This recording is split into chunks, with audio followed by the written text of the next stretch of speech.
The money conversation between couples is most often a difficult one. It is rare that each person sees eye to eye on finances all the time. According to Investopedia, money and debt are the top two marriage killers. If the couple does not agree to set a plan for a common shared goal, there may be difficulties on the horizon. So, what are the best ways to manage your finances to avoid it killing your relationship? My name is Ronika Jacobs, and you found my podcast, Strive for More, Your Best Life Now. While there are hundreds of thousands of podcasts out there, you've taken the time out to listen to this one. So for that, I would like to say thank you. So without any further delay, let's get to it. Let's strive for more.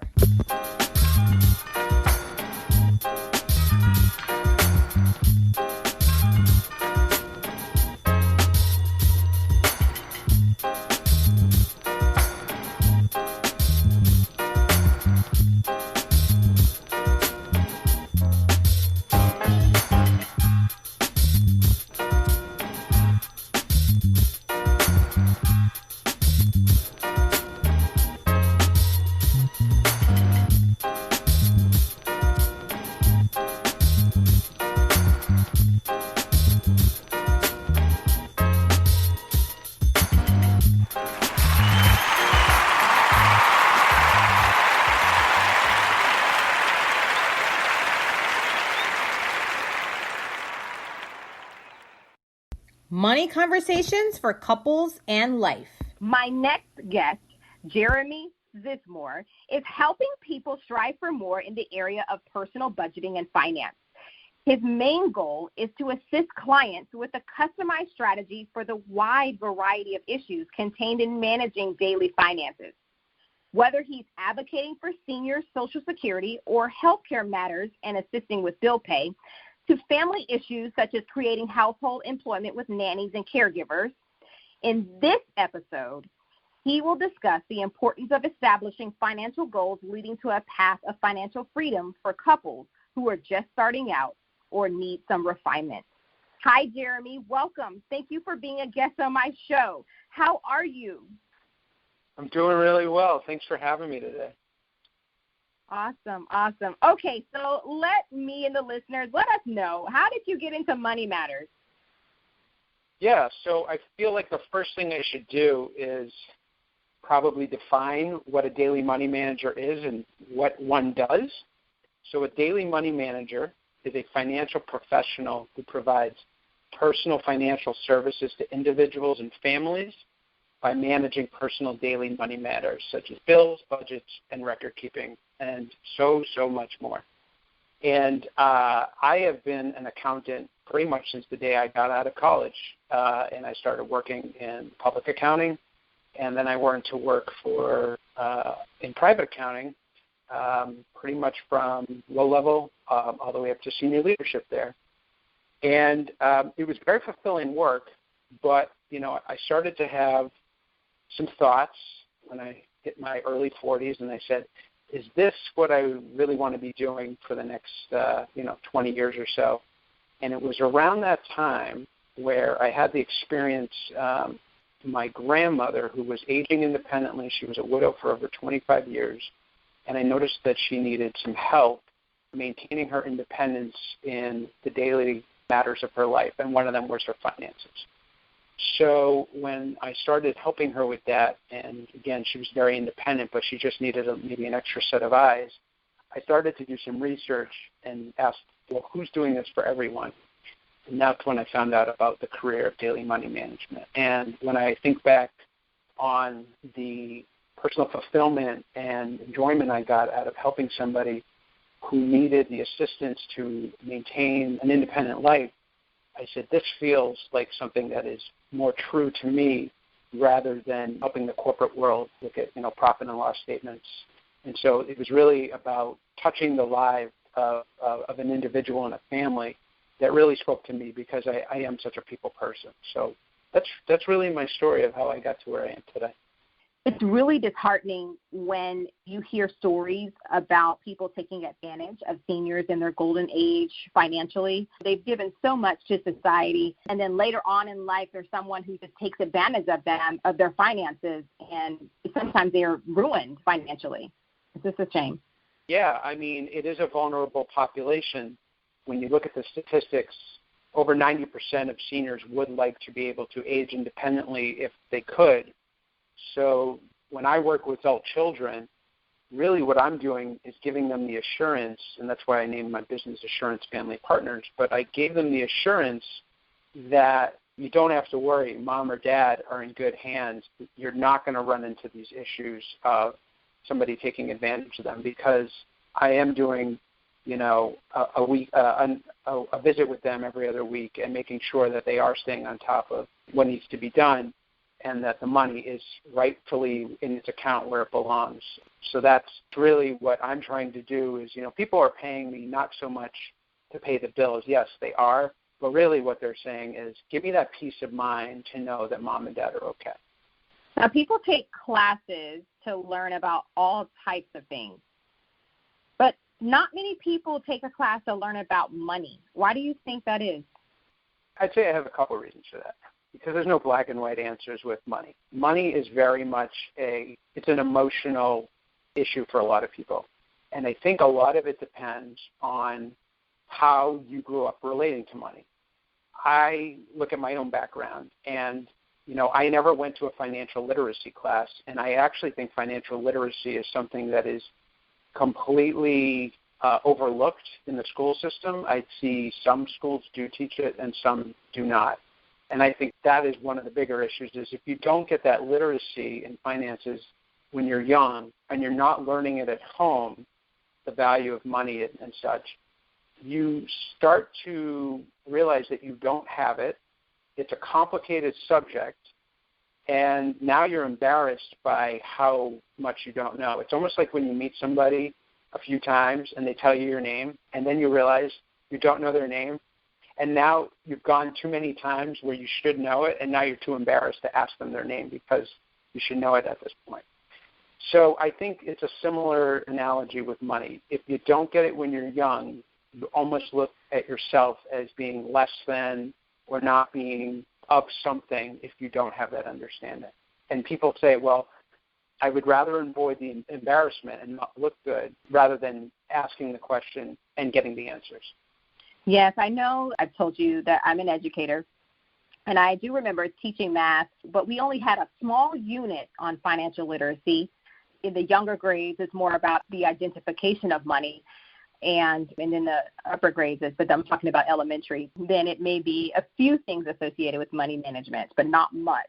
But again, it's only a unit, and it may be 2 to 3 weeks, if that, long as far as the curriculum. So it's really interesting. And it's something you need your whole life. So if you would think that it's such an applicable way to teach math because it will serve you the rest of your life. You may not need to know how to add because you can always take out a calculator and add big numbers together. But the concepts of finance are something that that you need to know for the rest of your life. Yes. Okay, so we go to the doctor when we are sick, at least most people do. Why do you think people are reluctant to seek financial advice when their finances are sick?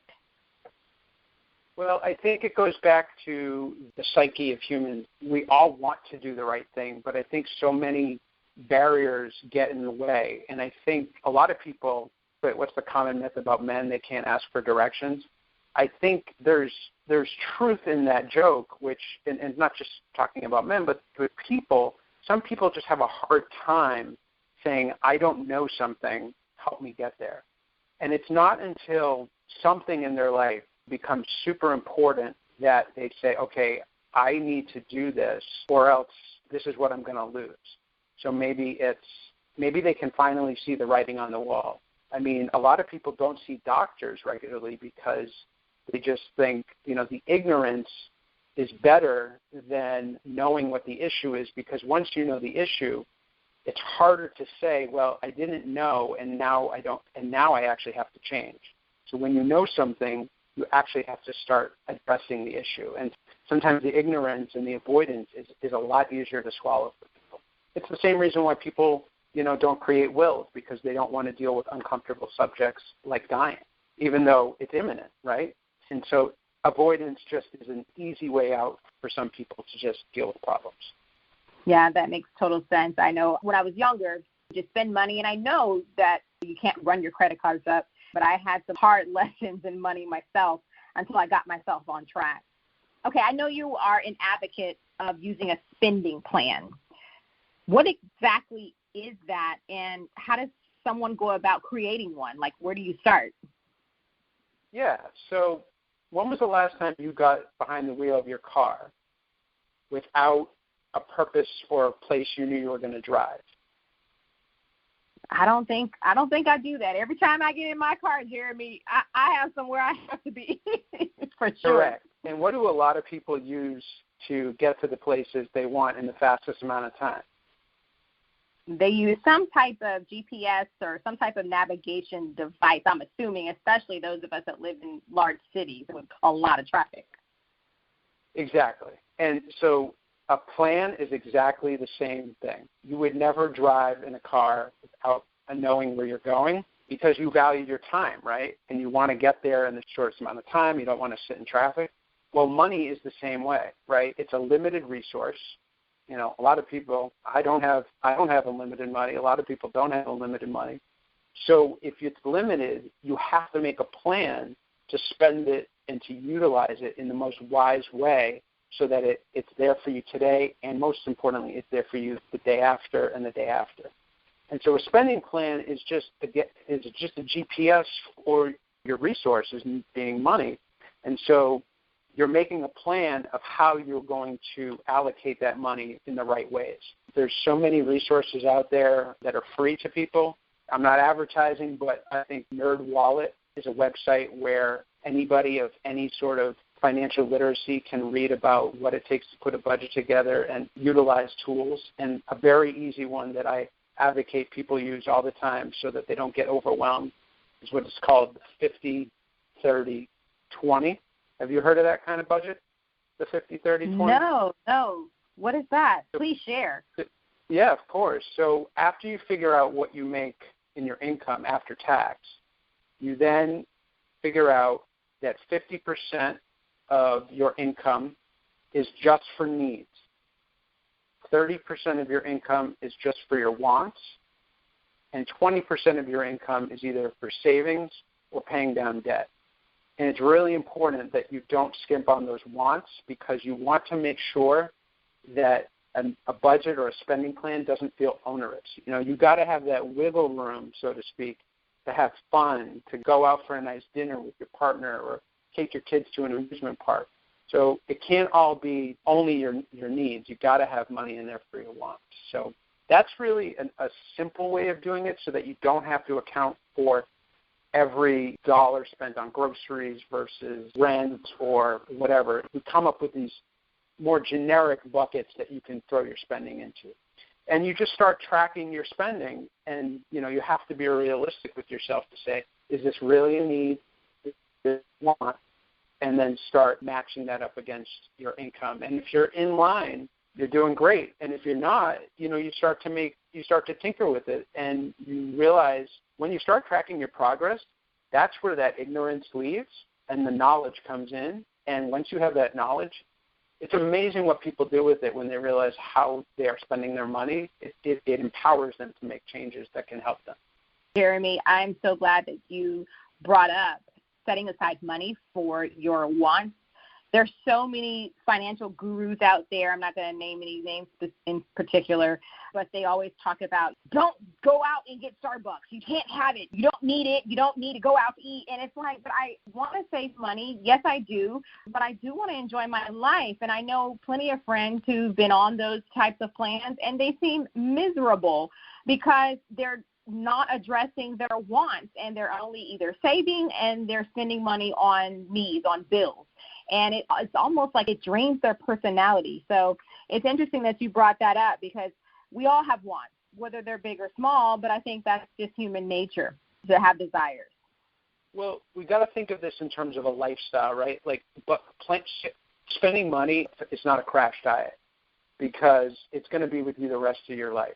So you have to make it in tune with your lifestyle so that you can stay with it when times are tough, when times are good, and it has to adapt to your lifestyle. So we can never live for the long term just only addressing the needs. We have to make sure wants is in there. Because at the end of the day, we got to feel good about it. It can't be something, this is sort of where I think the human aspect of this process plays in, is like we have to address the incentive. And if it's just all bad and all onerous, nobody's going to adhere to it in the long run. That makes total sense. Okay, so there's a new couple who want to get married. How do they start the money conversation? Because they definitely need to have it. So how do they start the money conversation? Well, I think I would say there's a 4-step process, and this isn't something that I've created. It's just something I've realized as I talk to people. It all starts with communication, and that's whether you're talking about money, that's whether you're talking about really anything when you're talking about having a relationship with another person. And the reason why communication is so important is that oftentimes one person is a saver, other person's a spender. One person could be in a lot of debt, the other person could have no debt. So you have to communicate, how do you relate to money? Because no two people relate to money the same way. And so once you communicate how you relate to money, then you have to stop becoming two people and start becoming one with one shared prioritization. So what are the values, the core values and the life goals that you have? And you can't make everything a priority because then nothing's a priority. So you have to decide together what are the priorities are going to be. And once you figure out what those priorities are, then you hold yourselves as independent and as a couple accountable to chasing those priorities. So acting within the spending plan is how you stay accountable. So if the prioritization for families, we want to build an emergency savings plan because it brings us so much anxiety when things come up and all of a sudden we have to go to our credit card because we don't have anything spent. Well, if that's the shared prioritization, then the accountability says, well, what are we doing every month to make sure that we're not spending as much as we earn so that we can start adding to our emergency plan? And then the last thing is recognition, and this is probably the most important thing because I think this becomes the continuous loop. So just doing without recognizing doesn't make you feel good. It's like winning a game and then not congratulating your teammates on a great job. So if you and your partner are working together towards a goal and you're starting to see that you're hitting the milestones on the way to achieving it, reward yourself. Like what is something you guys can do with each other, for each other, to recognize like all this hard work is actually paying off. And the recognition and the milestones, that makes you want to continue on this loop together to do the next thing. What is the next priority? So before you know it, this feeling good and hitting the goals, this is what makes you want to keep doing these things together because you realize as a team, you're stronger and you can achieve anything. Okay, so now for the established couple, maybe they have not been serious about discussing money matters, and maybe they've gotten themselves into a bind, or maybe they haven't always been careful about their spending habits and spending patterns. How can they align themselves to get on track? Well, guess what the answer is? What's that? It's the same thing. Ah. It doesn't matter if you're just getting to know somebody or you've been in a relationship for years. Communication starts the whole thing. I will say you can't want it for your partner. So that is kind of where the difference is. The partners have to come together and say, we don't like the track that we're on. How do we come together and turn the ship? And the communication is the first key. And you say, look, we're not saving enough money, or we're utilizing our credit cards too much. How do we go about changing that? But it won't work unless both partners are on the same page as far as wanting to make a difference. I mean, I can't tell you I've tried to work with couples, and when I sense that one is pulling the other, I have a very direct conversation with them and say, it's never going to work unless you're both on the same page. You can't want success for somebody else. Because if you're not pulling your weight, as good as one partner's doing, if somebody is just not holding themselves accountable, how can we all be successful? It just doesn't work that way. So when the people in the relationship finally say, this is what's important, and they create that shared prioritization after communicating, then we go on the same process as somebody who's, a brand new couple and wants to get married. So the process really just doesn't change. Okay. Makes a lot of sense. It really, really does. Can you share a story about a couple or family you have helped, or like what was their situation and how did you help them? I can tell you about a younger couple who's younger people like in their 30s and 40s. And I can also tell you about, more senior people who are living the retired life. And it still comes down to the same thing where, so let's take the younger couple, for example. One partner felt that they were acting like the saver, and the other partner felt like they were the spender. So as you can imagine, those are not a good combination. The first thing I did was I shared with them where they had spent their money over the past 90 days to see what their reaction was and to see what was important to them. So we sat down, I shared with them where they spent their money, and right away they were, not surprisingly, because they had never done this before, they were very surprised to see that they were spending their money the way they were, and it disheartened them. They came together and they said, look, we don't want to keep on this track, so what can we do to change things? And I said, well, what is important to you guys? You have a young child. Are you thinking about saving for education? What are the things that are important to you? And we sat together and we came up with a list of things that we wanted to do and that were important to them. And we made dates that they were going to happen by. And so we made a plan. We had specific, SMART goals, specific, measurable, achievable, realistic, time-based. And then we held ourselves accountable to making sure that these happened. And I was reporting back to them every month to say, this is how we're doing against the plan. And they started to make small changes. And the thing is, little changes make a big impact. And we often don't give ourselves enough credit that if we take one trip to the coffee store a week, we've automatically saved 20%.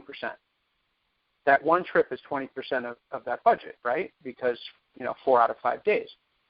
And it doesn't take long for that to start to show itself as winning.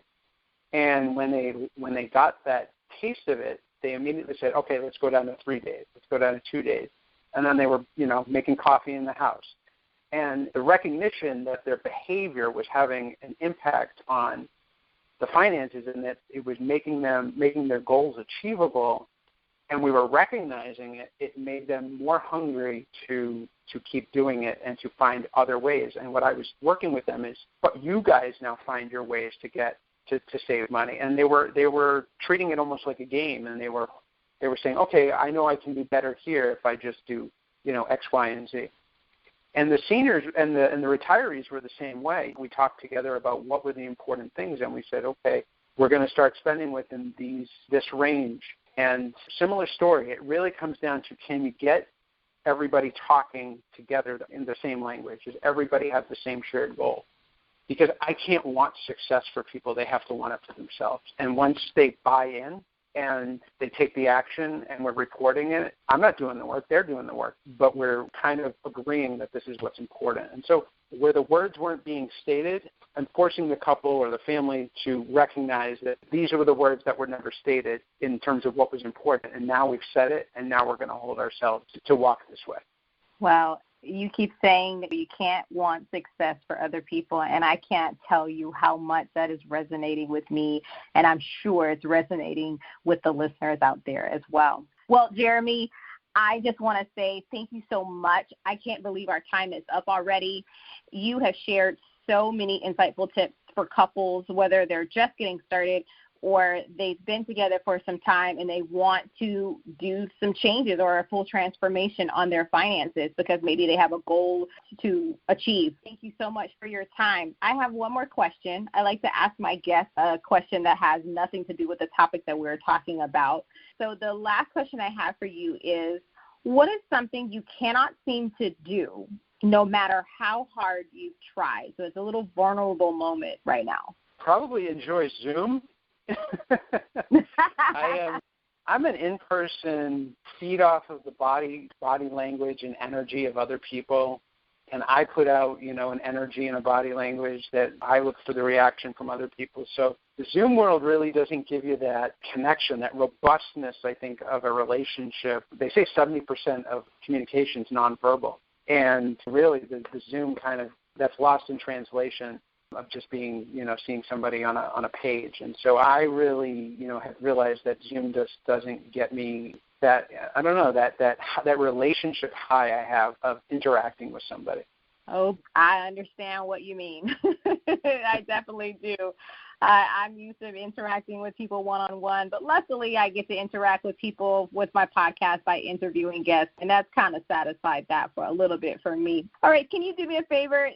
Can you share with everyone how they can seek your services?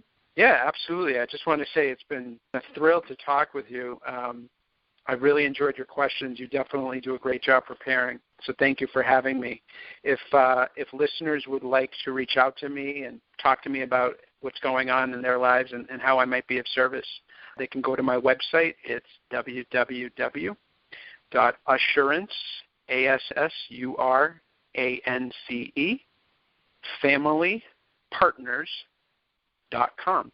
Jeremy, you are awesome. Any last words of encouragement for each listener out there as they continue to strive for more? Yeah, I would say never be afraid to ask for help. Chances are everybody else is in the same boat as you, and everybody else is having the same challenges. And it's not until we can find ourselves ready to ask for assistance that we can really do something about the situation we're in. And I would say the other thing is there's many resources I mentioned. NerdWallet is one. Check that out. And remember that little changes do make a big impact. And that's exciting when you start to see those little changes start to add up. So never think that just a few bucks here or a few bucks there can't make a difference. It can.